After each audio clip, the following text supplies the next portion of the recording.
지옥분 사랑도 성공도 다 가진 여자의 선택은 과연 누구였을까? 사랑이 자존심을 흔들고 진심이 균형을 깨트릴 때 세 사람의 삼각관계는 새로운 국면을 맞이합니다. 지옥분은 시장 골목 초입 5평 남짓한 지혜여 미용실에서 마주 앉은 손님의 머리카락을 정성스레 다듬고 있었습니다. 겉보기엔 소박해 보이는 미용실이지만 이 작은 공간은 그녀의 제국이었습니다. 시장 상인들 사이에서 돈놀이를 가장 많이 하는 인물이 바로 지옥분이었고 자산으로만 보면 동네에서 그녀를 함부로 대할 이는 없었습니다. 하지만 돈으로도 손에 쥘 수 없는 것이 있었습니다. 바로 옹수였습니다. 옹수를 향한 감정은 오래전부터 그녀의 마음 한켠에 고이고 있었습니다. 그를 처음 좋아하게 된 건 그가 유쾌하게 춤을 추며 줌바 수업을 리드하던 모습에서였습니다. 말 많고 허풍도 많은 그였지만 그의 진심은 늘 사람의 마음을 따뜻하게 녹였습니다. 지옥분은 그런 그에게 기대고 싶었고 언젠가는 그가 먼저 다가와 주길 바랐습니다. 하지만 그 기대는 산산이 부서졌습니다. 좋은 레스토랑에서 마주 앉은 옹수는 뜻밖에도 그녀에게 사랑해서 보내준다고 말했습니다. 너를 좋아해. 하지만 당신은 더 나은 사람을 만나야 해. 나 같은 사람 말고 당신을 위해 뭐든 해줄 수 있는 사람. 그리고는 동물병원 원장을 언급하며 그녀에게 보내주겠다는 말을 했습니다. 지옥분은 분노했습니다. 사랑을 이유로 이별을 강요하는 그의 태도는 무책임했고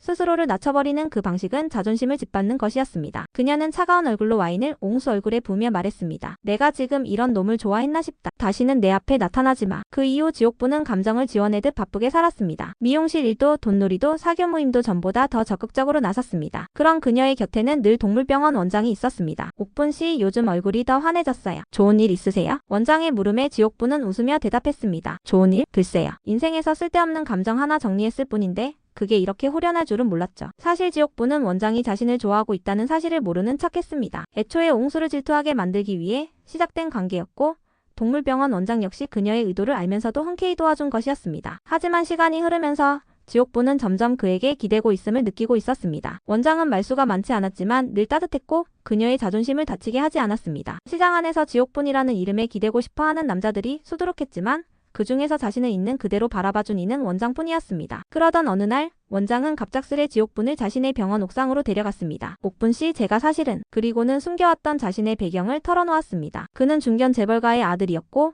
지방과의 갈등 끝에 수의사의 길을 택해 독립한 상태였습니다. 지금도 본가에서는 저더러 병원 문 닫고 들어오라 합니다. 제가 지옥분 씨를 뵙고부터 더는 그 말에 흔들리지 않게 되었어요. 제가 어떤 삶을 살아가고 싶은지 지금은 분명해졌거든요. 그의 말은 진심이었고 지옥분은 그 눈빛에서 단단한 결심을 보았습니다. 지옥분은 처음으로 흔들렸습니다. 이 남자 진짜네. 나한테 그냥 치근덕대는 사람이 아니라 삶을 같이 걸을 준비가 되어 있는 사람이네. 그녀는 그날 밤 혼자 미용실에 앉아 가위 대신 컵을 쥐고 술을 마셨습니다. 평생을 당당하게 살아온 자신이지만 마음 한구석엔 늘 누군가에게 기대고 싶었던 외로움이 있었음을 처음으로 인정했습니다. 하지만 바로 그때 가게 문이 벌컥 열렸습니다. 옹수였습니다. 그는 숨을 헐떡이며 말했습니다. 옥분아 나 아직 끝낼 준비 안 됐어. 끝나지 않았어 나한텐. 지옥분은 당황한 얼굴로 컵을 내려놓고 말했습니다. 이제 와서 왜 이래? 그땐 그렇게 쿨하게 보내주더니 옹수는 머뭇거리다 결국 고개를 들고 말했습니다. 내가 그 사람 만나는 거 보고 견딜 수 없더라. 질투났어. 처음으로 내가 널 얼마나 좋아했는지 깨달았어. 늦은 거 알아. 그래도 한 번만 나한테 기회를 줘. 지옥분은 말없이 그를 바라봤습니다. 이 남자 늘 감정에 솔직한 듯하면서도 가장 중요한 순간에는 피했던 사람. 이제야 솔직해졌지만 그녀는 확신할 수 없었습니다. 그는 과연 책임까지도 함께 지고자 하는 사람일까? 그리고 그 뒤에는 여전히 묵묵히 그녀를 기다리고 있는 동물병원 원장이 있었습니다. 말 한마디 없이 늘 옆에서 자신의 공간과 감정을 지켜주던 사람. 지옥분은 지금 선택해야 했습니다. 감정에 솔직한 사랑일지 인생을 함께 걸을 동반자일지. 그녀는 가위를 손에 들고 말했습니다. 오빠 내일 다시 와요. 내일은 내가 대답해줄게요. 그리고 다음날 아침 미용실 문 앞에는 두 남자가 동시에 서 있었습니다. 사랑은 결국 선택이다. 그런데 왜 마음은 두 쪽 다 붙잡고 싶을까? 지옥분의 대답은 시작이 아닌 또 다른 갈등의 문을 열고 말았습니다. 오홍수는 아침 일찍부터 나와 근처 커피집에서 시간을 때우다 정확히 문 여는 시간에 맞춰 도착했습니다. 그런데 동물병원 원장 역시 똑같은 시간에 도착해 있었습니다. 둘은 서로 인사를 나누지도 않은 채 무거운 정적 속에서 미용실 문이 열리기만을 기다리고 있었습니다. 문이 열리자 지옥분은 당황한 눈으로 두 사람을 마주봤습니다. 두 분 다 오늘 오신다고 하셨는데 이렇게 동시에 오실 줄은 몰랐네요. 그리고는 한숨을 쉬며 고개를 끄덕였습니다. 안으로 들어오세요. 둘 다. 미용실 안 커다란 거울 앞에 세 사람은 삼각형 모양으로 앉아 있었습니다. 지옥분은 손에 가위를 쥔 채 거울 속 자신의 얼굴을 뚫어지게 바라보았습니다. 두 사람 다 나한테 진심이라는 거 알아요. 그래서 더 어렵고 더 힘들어요. 먼저 입을 연 사람은 동물병원 원장이었습니다. 옥분씨 그날 말했던 거 기억하세요? 내가 어떤 삶을 선택할지 분명해졌다고. 난 아직도 그 생각 변함없어요. 어떤 선택을 하든 난 기다릴 거예요. 그 말에 옹수는 얼굴을 찡그렸지만 말을 삼켰습니다. 그리고 곧장 고개를 들고 말했습니다. 내가 왜 그때 널 보냈는지 이제 나도 이해가 안 돼. 너한테 미안했고 또 두려웠어. 내가 가진 게 없어서 너한테 짐이 될까봐. 근데 지금은 달라. 말라. 나도 너한테 의지가 아닌 버팀목이 되고 싶어. 지옥부는 조용히 말했습니다. 둘 다 좋은 사람이에요. 근데 난 선택해야 해요. 마음은 두 사람을 다 향해 있는데 인생은 둘 중 하나랑만 가는 거니까. 그날 오후 지옥부는 미용실을 잠시 닫고 불광시장 안쪽 골목길을 천천히 걸었습니다. 지나가는 시장 상인들이 오늘은 기분 좋아 보이네?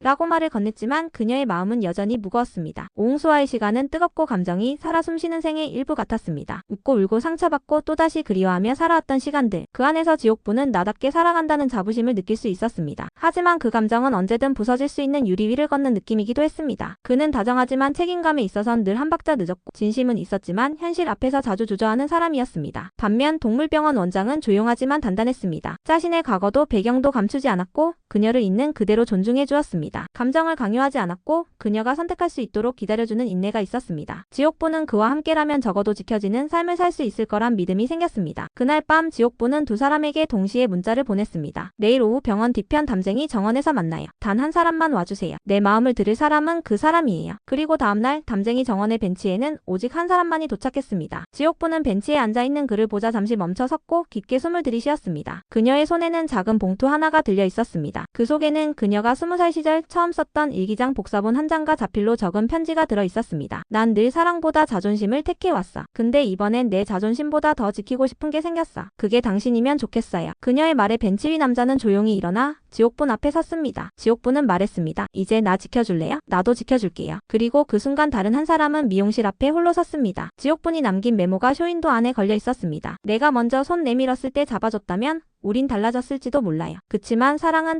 타이밍이더라고요. 미안해요. 그리고 고마웠어요. 오홍수는 메모를 읽고 오래도록 움직이지 않았습니다. 그의 눈에 담긴 건 미련이 아닌 어쩌면 처음으로 받아들이는 사랑의 방식이었습니다. 자신이 지키지 못했던 사람을 보내는 방식, 그리고 언젠가 더 나은 사람이 되기 위한 첫걸음. 그렇게 지옥분의 사랑은 끝이 아니라 또 다른 시작이 되었습니다. 누군가와의 새로운 동반자로서의 삶, 그리고 지나간 사랑에 대한 감사로서의 작별. 사랑은 결국 스스로에게 솔직해지는 용기였다는 것을 그녀는 배웠습니다. 그리고 그 용기가 또 어떤 파장을 만들어내지는 아직 아무도 알지 못합니다. 지옥분이 선택한 사람은 동물병원 원장이었습니다. 담쟁이 넝쿨 사이로 내리쬐는 오후 햇살 아래 지옥부는 그의 손을 조용히 잡았습니다. 말이 필요 없었습니다. 그 눈빛만으로도 서로의 마음은 충분히 닿아 있었으니까요. 그날 이후 지옥부는 처음으로 사랑을 의심하지 않는 관계가 무엇인지 알게 되었습니다. 감정에 흔들리지 않아도 존재만으로 안심이 되는 그런 관계. 그러나 세상은 그렇게 조용히 사랑만을 축복해주지 않았습니다. 먼저 동요한 것은 시장 사람들이었습니다. 질투와 시기, 오지랖이 뒤섞인 수군거림이 지옥분의 귀에까지 들려왔습니다. 지옥부는 당황했습니다. 그 누구보다 시장 사람들을 사랑했고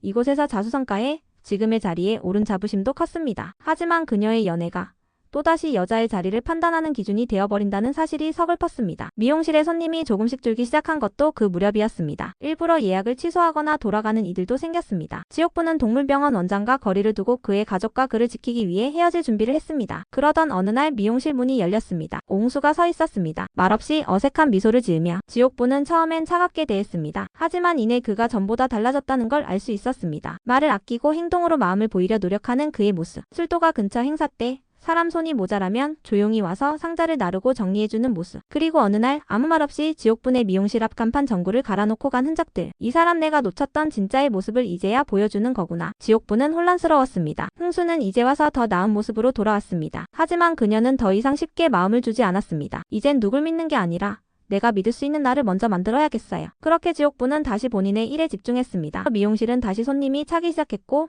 시장 사람들도 다시 하나둘 돌아왔습니다. 그녀는 가슴 깊이 깨달았습니다. 사랑도 인생도 결국은 내가 나를 지킬 수 있을 때 비로소 더 좋은 사람을 품을 수 있는 거구나. 그러던 어느 날 병원 원장이 다시 돌아왔습니다. 한참을 망설이던 끝에 미용실 앞에서 기다리고 있던 그는 말했습니다. 저 모든 걸 내려놨어요. 병원도 본가도. 당신을 만나고 나서 알게 됐어요. 내가 어떤 사람이어야 하는지. 당신이 내 삶을 바꿨습니다. 이젠 내가 당신의 삶을 지키고 싶습니다. 지옥부는 그를 가만히 바라봤습니다. 눈물이 핑 도는 순간 미용실 뒤편 골목에서 옹수가 마침 지나오다 두 사람을 보았습니다. 잠시 멈춰선 그는 조용히 고개를 끄덕이고 돌아섰습니다. 그의 표정엔 후회가 아닌 묵직한 인정과 응원이 담겨 있었습니다. 지옥부는 아직 대답하지 않았습니다. 말수가 적지만 묵묵히 옆을 지켜주는 남자. 늘 그녀의 선택을 존중했고 잘난 척 한 번 없이 조용히 어깨를 내어주는 사람이었습니다. 그와 함께 있을 때면 지옥부는 더 이상 세게 굴지 않아도 되는 사람이 되어도 괜찮다는 안도감을 느꼈습니다. 하지만 이상하게도 사랑을 선택하고 나서부터 지옥분의 마음은 점점 더 복잡해졌습니다. 그 원인은 오홍수였습니다. 오홍수는 술도가 일로 미용실 근처를 자주 찾았습니다. 처음에는 머리끝 좀 다듬자며 들렀고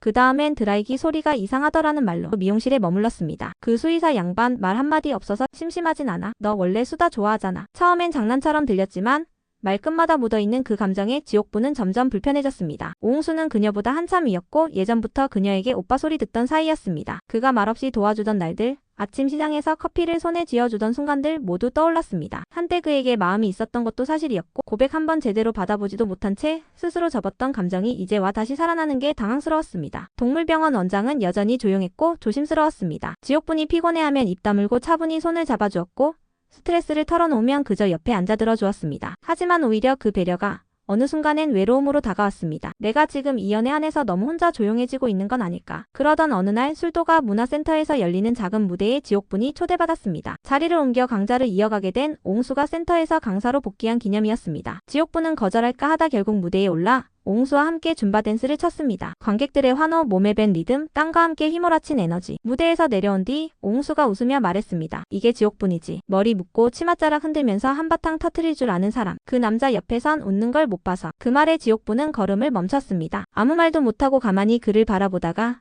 천천히 돌아섰습니다. 흥수 오빠 그런 말 지금 하지 말지. 그러면서도 마음 한편에서는 그 말에 눈물이 나도록 흔들리는 자신을 느꼈습니다. 다음날 미용실에 들른 동물병원 원장은 말없이 그녀의 손을 잡았습니다. 요즘 마음이 바쁘시죠? 옥분씨 표정이 전에랑 다르니까. 지옥분은 조용히 고개를 끄덕였습니다. 당신은 참 괜찮은 사람이에요. 그래서 더 미안하네요. 난 아직 내 마음에 솔직해지기가 겁나요. 그날 밤 지옥분은 혼자 미용실 의자에 앉아 거울 속 자신을 바라보았습니다. 예전보다 말이 줄었고 표정도 단조로워졌다는 걸 스스로도 느꼈습니다. 감정을 쏟을 곳이 없는 사랑이 때론 고요함보다 공허함이 될 수 있다는 걸 깨닫기 시작한 순간이었습니다. 며칠 후 오홍수는 다시 나타났습니다. 지옥분 내 말 한마디에 흔들리는 사람이면 그 남자랑 계속 못 가. 그 남자가 좋은 사람이란 거 나도 알아. 근데 너 마음은 지금 어디 있어? 지옥분은 아무 대답도 하지 못했습니다. 그의 눈엔 원망도 없었고 오직 진심 하나만 가득했습니다. 자신이 한때 놓쳐버린 사람, 자신이 너무 늦게 돌아본 사람. 지금의 연애는 안정적이지만 오홍수와 함께하는 시간은 아직도 가슴이 뛰었습니다. 지옥분은 이제 다시 갈림길 앞에 섰습니다. 조용한 사랑을 계속 지킬 것인지 아니면 뒤늦게 되살아난 감정에 진심을 따라갈 것인지. 그녀의 다음 선택은 그 누구도 예상하지 못한 방향으로 흐르기 시작합니다. 오늘 이야기는 여기까지입니다. 지금까지 이야기는 다음 회차 예고를 반영한 뇌피셜로 창작해서 제작되었습니다. 독수리호 형제를 부탁해 가 막바지를 향해 가고 있습니다. 더 빠르게 다음 이야기를 시청하고 싶으시다면 구독과 좋아요 알림 설정해주세요. 끝까지 시청해주셔서 감사합니다.